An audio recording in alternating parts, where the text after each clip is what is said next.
Hello जी, अस्सलाम वालेकुम। हमारी जो बातचीत की सीरीज चल रही है मुझे बड़ा अच्छा लग रहा है। वैसे तो मेरे और भी प्रोजेक्ट्स आने वाले हैं, हो सकता है आपको नेक्स्ट वीडियो में बहुत अच्छा प्रोजेक्ट देखने को मिले। अगर नेक्स्ट वीडियो में नहीं तो उससे नेक्स्ट वीडियो में, या हो सकता है अभी से पहले भी आप देख चुके हो, क्योंकि मैं ये न्यूज़ वाली जो भी बातें हैं, जो भी हमारी डिस्कशन है, इसको मैं रिकॉर्ड कर रहा हूँ। और इस साथ साथ जिन दिनों में मेरे प्रोजेक्ट्स नहीं आएंगे उन दिनों में मैं इनको अपलोड किया करूँगा या मैं इनको शायर कर दिया करूँगा, ताकि आप लोगों के साथ मेरी बातचीत चलती रहे। और अगर आप लोग भी मेरे से किसी बारे में बात करना चाहते हैं, कोई सवाल पूछना चाहते हैं या फिर कुछ भी, तो नीचे कमेंट में कर सकते हैं, ताकि मैं आप लोगों को अच्छा सा जवाब दे सकूं। उसके बारे में आपकी थोड़ी सी इन्फॉर्मेशन अगर मुझे नहीं होगी तो मैं थोड़ा बहुत गूगल वगैरह करके तो थोड़ी सी इन्फॉर्मेशन जमा करके आप लोगों को दे दूंगा, क्योंकि मैं थोड़ी सी बात भी इस तरह की करता हूँ, थोड़ी सी प्रैक्टिकल एक्सपीरियंस के साथ। लेकिन जो मेरा प्रैक्टिकल एक्सपीरियंस नहीं होता उस पर मैं गूगल की मदद लेता हूँ और मैं बाकायदा एक्सप्लेन करता हूँ उसके में थोड़ा डिस्क्लेमर के साथ कि जी ये मेरा प्रैक्टिकल एक्सपीरियंस नहीं है, लेकिन ये बात ऐसे है और हो सकता है ये चेंज हो जाए और ये हो सकता है कि आने वाले वक्तों में यही रहे।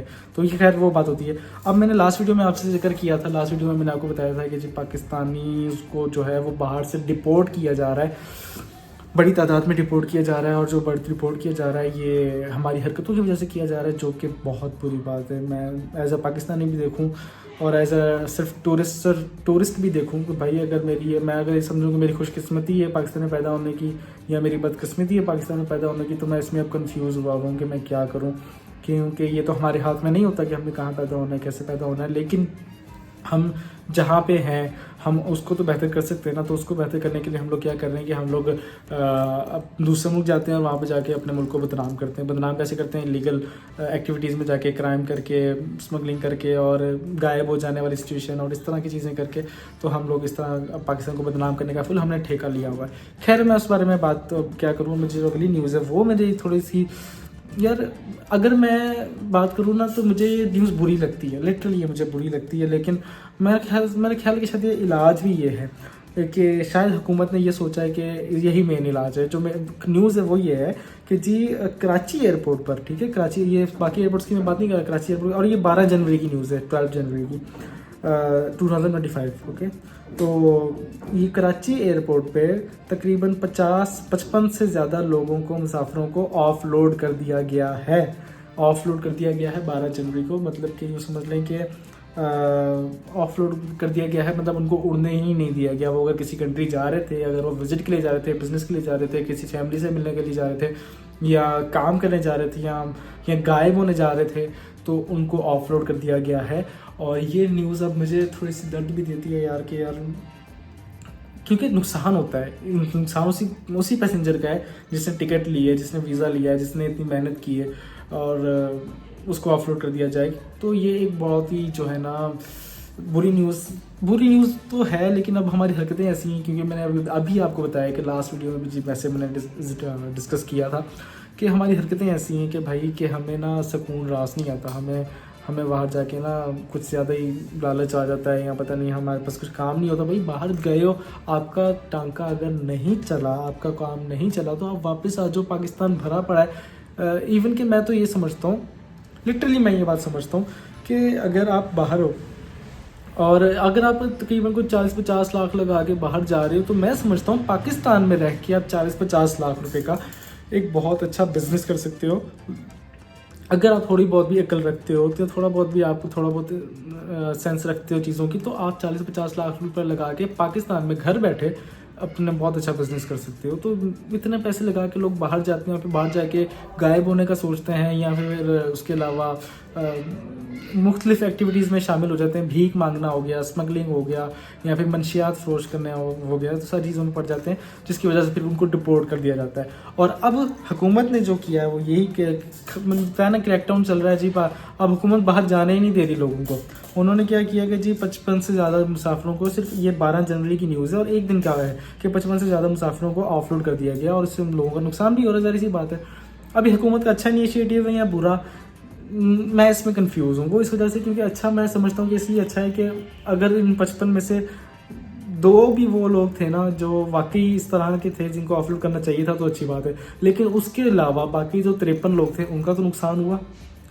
ये सारा मसला है, सिर्फ ये मसला है कि कुछ लोगों की वजह से मैक्सिमम लोगों का नुकसान हो जाता है। अब वो FIA वाले जो लोग होते हैं ना, उनको उनको उनके कुछ नहीं होता, उनका ना उनके पैसे लगे हुए हैं, ना उनके पास ना उन्होंने कहीं जाना है, ना उनके पास कुछ और चीज़ है। तो उनको सिर्फ ये होता है कि उन्होंने इसके ठप्पा लगाना है कि भाई इस बंदे को जाने देना है कि नहीं जाने देना, तो उनकी मर्जी होती है। उनको थोड़ा सा भी होता है तो ना कर देंगे, उनको कोई पूछगछ नहीं होगी, जहाँ तक मैं अंदाज़ा है कि उनको कोई पूछगछ नहीं होती होगी कि जी हमने क्यों मना किया इस बंदे को जाने से या क्यों नहीं जाने दिया। अब यहाँ पे वजूहात क्या लिखी हुई है मैं आपको बताता हूँ। इमिग्रेशन ज़राए के मुताबिक कराची को कतर, ओमान, सऊदी अरब और इस तरह के और कंट्री, ख़ास तौर पे ये लोग ना ये गल्फ़ एरियाज़ में जाते हैं, मिडल ईस्ट की तरफ। तो ये चीज़ें, और कुछ अज़रबैजान भी जा रहे थे और कुछ तुर्की भी जा रहे थे, उनको भी रोका गया। अच्छा, अब वजह ये बताइए, इन्होंने कहा है कि मुसाफिरों को एडवांस होटल बुकिंग और दस्तावेज़ात, मतलब कि जिस तरह के शायद वीज़ा तो होना चाहिए, फिर पता नहीं कौन से मुतल्लिक़ा दस्तावेज़ात लिखे हुए इन्होंने, और अखराजात के लिए मुनासिब रकम ना होने पर गुज़िश्ता रोज़ ऑफलोड किया गया। अब मैं आपको इसके बारे में थोड़ी सी डिटेल बताता हूँ। देखें, होता क्या है कि जब आप किसी कंट्री विजिट करते हो ना, खासतौर पर मैं पाकिस्तानी पासपोर्ट की बात कर रहा हूँ, बाहर की तो मैं बात ही नहीं कर रहा ना भाई, वो तो भाई अपने लेवल पर बहुत अच्छे लोग हैं। पाकिस्तानी का क्या होता है कि जब आपने कोई कंट्री विजिट करना होता है तो सबसे पहले जब आप वीज़ा एप्लीकेशन देते हो तो एप्लीकेशन में आप अपनी डिटेल लिखते हो, उस पर आप अपनी बैंक स्टेटमेंट भी देते हो, बहुत से मुल्कों के लिए चाहिए होती है, इवन के मैक्सिमम मुल्कों के लिए चाहिए होती है, बैंक स्टेटमेंट भी देते हो, जिससे थोड़ा बहुत आइडिया लगाते हैं कि बंदा फाइनेंशियली कितना स्ट्रॉन्ग है, ये हमारे यहाँ आके भीख तो नहीं मांगेगा या कोई काम वगैरह इलीगल चीज़ों की तरफ तो नहीं भागेगा, तो इसलिए वो थोड़ी सी चीज़ें चेक करते हैं। तो उसके बाद दूसरी दो तीन चीज़ें वो रिक्वायरमेंट करते हैं। वो कहते हैं भाई आप यहाँ आ रहे हो, आप रुकोगे कहाँ पे, आप हमें इसको स्टे का प्रूफ बताओ, कोई आपका जानने वाला है, कोई जानने वाला है तो इनविटेशन लेटर बताओ, और अगर इनविटेशन लेटर नहीं है तो फिर मतलब कोई जानने वाला नहीं है तो फिर होटल बुकिंग दिखाओ। तो इस तरह की चीज़ें होती हैं। और दूसरा होता है रिटर्न टिकट। ये जो है ना मेन चीज़ होती है।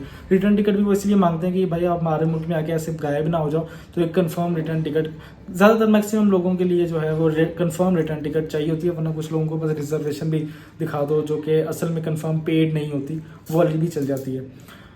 अब हुआ क्या है कि ये कराची जो एयरपोर्ट पे लोगों को रोका गया, उनके ऊपर कह रहे हैं कि जिनके पास कुछ के पास रिटर्न टिकट नहीं थी, कुछ के पास होटल बुकिंग नहीं थी, और कुछ के पास कुछ दस्तावेज़ात नहीं थे, पता नहीं कौन से दस्तावेज़ात, शायद कोई कारोबार, शायद बिजनेस वीज़ाज वालों को इस तरह से रोका होगा कि जो बिज़नेस करने जा रहे हैं, जो जॉब करने जा रहे हैं, उनके पास कोई प्रॉपर एम्प्लॉयमेंट लेटर नहीं होगा, या फिर उनके पास प्रॉपर कोई वर्क वीज़ा नहीं होगा उस कंट्री का, शायद इस वजह से।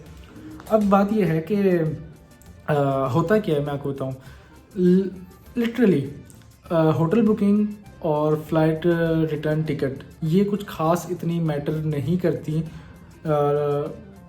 उस कंट्री के लिए जिस कंट्री में हम लोग जा रहे हैं, क्योंकि अगर आप टूरिस्ट हो तो वो ज़्यादातर आपको अप्रिशिएट ही करेंगे, और अगर नहीं होगी तो हो सकता है बहुत टाइम पे ये भी पॉसिबल होता है। ये मेरा ये वाले पॉइंट में फिर से बता दूं कि ये वाला मेरा प्रैक्टिकल एक्सपीरियंस नहीं है, लेकिन जो मुझे इन्फॉर्मेशन इधर उधर से मुझे मिली उसके मुताबिक बता रहा हूँ कि अगर आपके पास होटल बुकिंग नहीं है या आपके पास रिटर्न टिकट नहीं है, इन दो चीज़ों की बात कर रहा हूँ, तो शायद आप वहाँ जाओ, वहाँ पे जब आपकी इमिग्रेशन हो उस कंट्री में इंटर होने की, तो उस वक्त आपसे अगर पूछते हैं और नहीं होती तो वो आपको कहते हैं यार या तो आप अभी करा लो, मतलब अभी होटल बुकिंग करके हमें दे दो ताकि हम अपने पास ऐड कर लें, और रिटर्न टिकट भी आप कर लो और इस तरह ऐड कर लें, या फिर वो आपको कुछ ना कुछ बार्गेनिंग या कुछ ना कुछ इस तरह से चीज़ें हो जाती हैं, कुछ मैनेज हो जाती हैं। लेकिन अगर उन्होंने ना पूछा, आपने यहाँ से भी नहीं करवाई और आप निकल गए, तो आप वहाँ पर जाके फिर गायब होने के चांसेस भी हैं। चांसेस तो क्या वैसे भी होते हैं यार कि अगर आपने टिकट करवा लिया फिर भी आप गायब हो सकते हो, तो क्योंकि आपको कोई फ़र्क नहीं पड़ता पाकिस्तान की इज़्ज़त का या कुछ भी। तो अब हुकूमत ने ये किया कि जिनको यहाँ से उड़ने नहीं देना, यहाँ से इनकी चीज़ें पूरी करवाएंगे ताकि ये ना हो कि लोग फिर जाए फिर डिपोर्ट होकर वापस आएँ। अब डिपोर्ट होने का सबसे ज़्यादा नुकसान पता है किसको होता है? डिपोर्ट होने का सबसे ज़्यादा नुकसान एक तो उस पैसेंजर को तो होता ही होता है, ठीक है।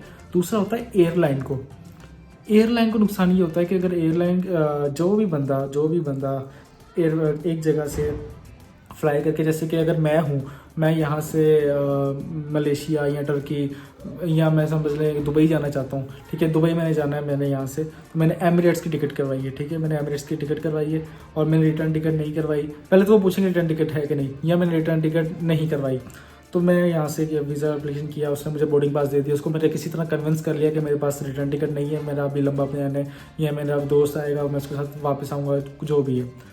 मैंने इमिग्रेशन कराया, मैंने जो यहाँ से भी इमिग्रेशन हो गई और मैं निकल गया। अब वहाँ पे इमिग्रेशन पे जाके मुझे मसला हो जाता है, वो कहते हैं नहीं जी आपको रिटर्न टिकट नहीं है, आपके पास वीज़ा भी ठीक नहीं है, आपका वैलिड नहीं है, आपको हम अपने मुल्क में एंट्री नहीं देते, आपको वापस जाना होगा। अब वापस जाने के लिए आप उनको अगर बोलोगे कि यार मेरे पास तो पैसे ही नहीं है वापस जाने के, या मेरे पास तो कुछ है ही नहीं, तो एक तो ये कि जिस एयरलाइन पे आप आए हो उस एयरलाइन की जिम्मेदारी है आपको वापस लेके जाने की, उनकी एक सीट आप खा जाओगे, ठीक है। लेकिन आपको एक और बात बताऊँ कि डिपोर्ट होने में जो आपका एक्सपेंस होता है, अगर आपको वहाँ स्टे किया जाए या कुछ भी, तो वो भी आपसे लिया जाता है। ये मुझे लास्ट वीडियो में मुझे बताना याद नहीं रहा, लेकिन मैं आपको अभी बता रहा हूँ कि अगर आप डिपोर्ट होते हो तो 1 दिन लगे आपको, 2 दिन लगे आपको, एयरपोर्ट पे ही 1-2 दिन बिठा के रखें, आपको खाना सर्व करें, कुछ भी करें, तो ये सारा आपका बिल बनता है और ये बिल आपसे फिर लिया जाता है आपकी FIA पाकिस्तान से, ताकि वो जो भी आपके ऊपर एक्सपेंस है वो अपने रिकवर कर सकें। और एयरलाइन का एक मसला ये होता है, फिर एयरलाइन जो है वो अगर उसके पास रिटर्न टिकट नहीं है तो उसको बेचारे को शायद फ्री में भी लाया जाता है। इन बहुत केसेस में शायद आपसे पैसे भी लेते हों, लेकिन मोस्टली आई थिंक सो कि एयरलाइन शायद चार्ज ना करती हो, ये इस बारे में भी मैं कंफर्म नहीं कह सकता फ़िलहाल।